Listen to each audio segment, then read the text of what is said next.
মাটিতে চিকিৎসার ব্যবস্থা আপনাকে করতে হবে। প্রিয় ভাই, অনেক বক্তা আমার চেয়ে জ্ঞানী,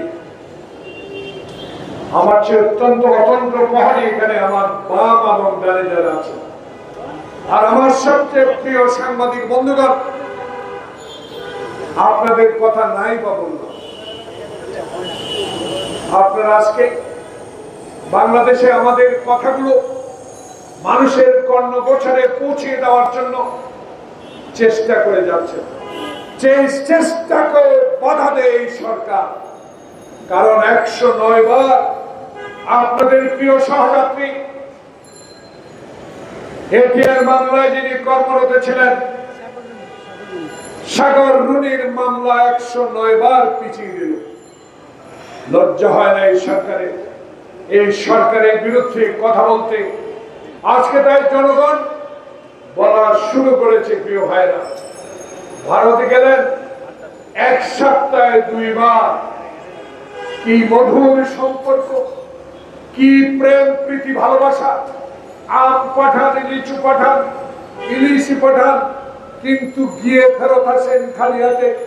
আমার পানির ন্যায্য হিসাবটা আনতে পারেন না, বরঞ্চ নতুন চুক্তি করে আমার বুকের উপরে দিয়ে রেল লাইন নির্মাণের সমঝোতার চুক্তি আপনি স্বাক্ষর করেন। আমাদের কাদের সাহেব, আসলে গানের কথায় এখন মিল আছে। চুপ করো না। গান গায় শিল্পী, তলে তলে ব্যথা। আসলে সত্যি আওয়ামী লীগের সাধারণ সম্পাদক সেতু মন্ত্রীর তলে ব্যথা আছে। এক একদিন এক একটা নতুন কথা আবিষ্কার করেন, আবার আবিষ্কার করলেন। আজকে পত্রিকায় দেখলাম মমতার জন্য নাকি আমরা তিস্তার পানির শেয়ার পাচ্ছি।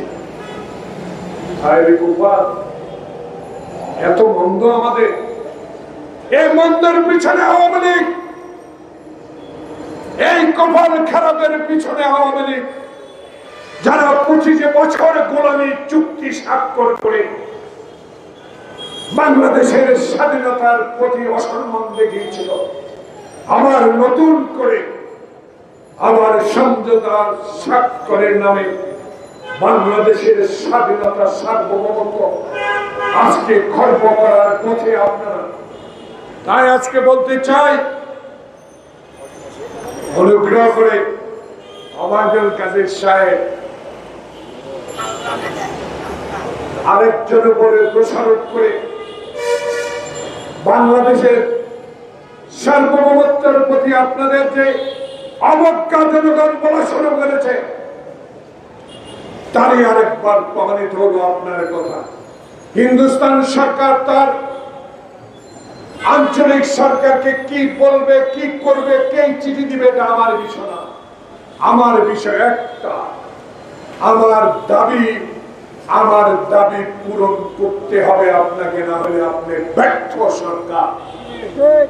তাই আজকে বাংলাদেশের স্বাধীনতা অর্জন করেছি আমরা দিল্লির দাসত্ব গ্রহণ করার জন্য। বাংলাদেশে আওয়ামী লীগ বন্ধু 22 পরিবারের বিরুদ্ধে সংগ্রাম, সেই 22,000 পরিবার আজকে তৈরি করেছেন আপনারা। আজিজ তৈরি করেছেন আপনারা, বেনজির তৈরি করেছেন আপনারা, আসাদুজ্জামান মিয়া তৈরি করেছেন আপনারা, মতিউর তৈরি করেছেন, নতুন করে ফয়সল তৈরি করেছেন।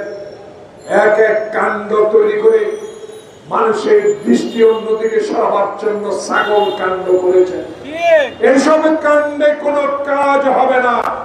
বাংলাদেশের মানুষ শহীদ জিয়ার দল তারেক রহমানের নেতৃত্বে আজ অত্যন্ত সুদৃঢ় অবস্থার। কারণ হাজার লক্ষ মামলা দিয়েও একদিনের জন্য হলেও কোন কর্মীকে রাজপথ থেকে বিতাড়িত করতে পারেন নাই পুলিশের গুলি লাঠি পিটা ছাড়া।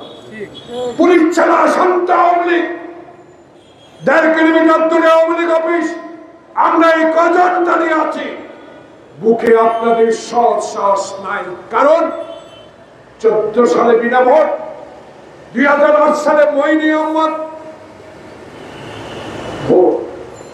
2018 সালে দিনের ভোর রাতে, আর 2024 সালের কথা নাই বা বললাম।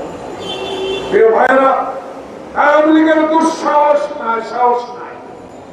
আমাদের সাহস আছে, কারণ আমরা সততার পরিচয় দিয়েছে আমাদের সরকার, খালেদা জিয়ার সরকার। কথায় কথা বলেন মাগুরা। আমাদের দেশে শিক্ষিত মানুষ, বিশ্ববিদ্যালয়ের আমার ছাত্র ছিলেন, লেখাপড়া অনেক শিখেছেন। বুকে হাত দিয়ে বলেন কত মাগুরা তৈরি করেছেন আপনাদের। বাংলাদেশে ইতিহাস কথা বলতে, যারা হেলিকপ্টার করে ভোটের বাক্স এনে এমপি ঘোষণা করে, যারা রাতের ভোট দিনে করে মরা ভোটের মানুষের ভোটের সরকার গঠন করে, তাদেরকে দেশের মানুষ আর বিশ্বাস করতে পারে না। তাই আমাদের বিশ্বাসের ঘরে আপনারা এই অবিশ্বাস তৈরি করেছেন, আপনারা এই তত্ত্বাবধায়ক বাতিল করেছেন, আপনারা 1 মিনিটের সংবাদপত্র বাতিল করে 4টা সংবাদপত্র দিয়েছেন, আপনারা এই সাংবাদিককে গ্রেপ্তার করে কারাগারে পাঠান, আপনারা এই মানব অধিকার লঙ্ঘিত সরকার, আপনারা এই বাংলাদেশে গণতন্ত্র হত্যাকারী সরকার, আপনারা এই বেনজির নজিরের সরকার, আজিজের সরকার। তাই বাংলাদেশে কতজন এখন, কত হাজারে আমি জানি না, মানুষ বলা শুরু করেছে, একে একে এদের তদন্ত করে বাইর করেন। বাংলাদেশের 92,000 কোটি টাকা বছরে আপনারা পাচার করেন আওয়ামী লীগ সরকার। আর হিন্দুস্তানের সাথে, ভারতের সাথে অসম চুক্তি করে বাংলাদেশের সার্বভৌমত্বের প্রতি আপনারা আজকে হুমকি তৈরি করবেন।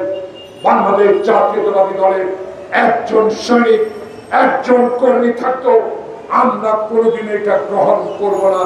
হিসাব আওয়ামী লীগ অক্ষরে অক্ষরে নেবার সময় বেশি দূরে নয়। মনে করছেন ক্ষমতায় থাকবেন? ক্ষমতায় থাকতে পারবেন। যেটাছে শিক্ষা ব্যবস্থা সম্পূর্ণ ধ্বংস করে দিয়েছে, গণতান্ত্রিক প্রতিষ্ঠানগুলোকে ধ্বংস করে দিয়েছে। বাংলাদেশে আইনের শাসনের নামে বেআইনি শাসন করে আজকে আমার লক্ষ লক্ষ কর্মীকে জেলে রেখেছেন। মির্জা আলমগীরের মতো, মির্জা আব্বাসের মতো সততার পরিচয় দেওয়া নেতাদেরকে বিচারপতিদের বাসভবনে ঢিল মারার কারণে জেল কাটতে হয়। এর চেয়ে লজ্জার কিছু আসে যায় আপনার? বাংলাদেশের মানুষ, বাংলাদেশের বিএনপির কর্মীরা হাঁটু পানিতে দাঁড়িয়ে পুলিশের অত্যাচার থেকে বাঁচার চেষ্টা করেছে, জঙ্গলে ঘুমিয়েছে, কবরস্থানে ঘুমিয়েছে, তবু মুখে হাত দিয়ে বলতে পারি একজন কর্মী আওয়ামী লীগে যোগ দেয় না। তাই আমাদেরকে নিরাশ ভাবে আমাদের সাহস আছে, সেই সাহসটা ব্যবহার করে একটু সুযোগ দিবেন। পুলিশকে নিরপেক্ষ রাখেন তো, একদিনের জন্য একটা মিছিল করি, গাড়িতে হাত দেব না। আপনাদের ভাষায় আপনারাই ককটেল তৈরি করে নিক্ষেপ করেন, সেই ককটেলও নিক্ষেপ হতে দেব না। আসুন দেখি কার বল করত। কারণ আল্লাহ তাআলা বলেছে জনগণই সকল শক্তির উৎস। বাংলাদেশ জাতীয়তাবাদী দল তারেক রহমানের উৎস হলো বাংলাদেশের জনগণ। যেই জনগণ 24 তারিখের 7 জানুয়ারি নির্বাচনে বুঝিয়ে দিয়েছে যে আমার লিফলেট বিলি, আমার দলের কর্মসূচি মানুষ গ্রহণ করেছে। আরেক প্রমাণ হয়েছে 4র্থ দফায় উপজেলার নির্বাচন বয়কট করে। তাই প্রিয় বন্ধুগণ, কর্মী ভাই, আসুন, আপনাদের দাবি জনগণ খেয়েছে, তুলে নিয়েছে। এখন দাবি আরেকটা সংযোজন করতে হবে। বাংলাদেশে এই ভারতীয় আগ্রাসনের বিরুদ্ধে লড়াই করতে হবে। জীবনের যত শক্তি আছে সকল শক্তি প্রয়োগ করে বাংলাদেশে হিন্দুস্তানে এই আগ্রাসন, এর রেল লাইন নির্মাণ বন্ধ করবই করব। শেষ আপনাদের অনুরোধ জানাবো, আসুন বাংলাদেশে গণতন্ত্র প্রতিষ্ঠার জন্য যিনি দিন রাত 8,000 কিলোমিটার দূরে বসে, যিনি বাংলাদেশে দলকে সুসংগঠিত করার জন্য, মানুষের অধিকার প্রতিষ্ঠার জন্য, ভোটাধিকার প্রতিষ্ঠার জন্য নিরলস কাজ করে যাচ্ছেন সেই দেশ নেত্রী বেগম খালেদা জিয়ার জ্যেষ্ঠ পুত্র, শহীদ জিয়ার জ্যেষ্ঠ পুত্র তারেক রহমানের জন্য দোয়া করি।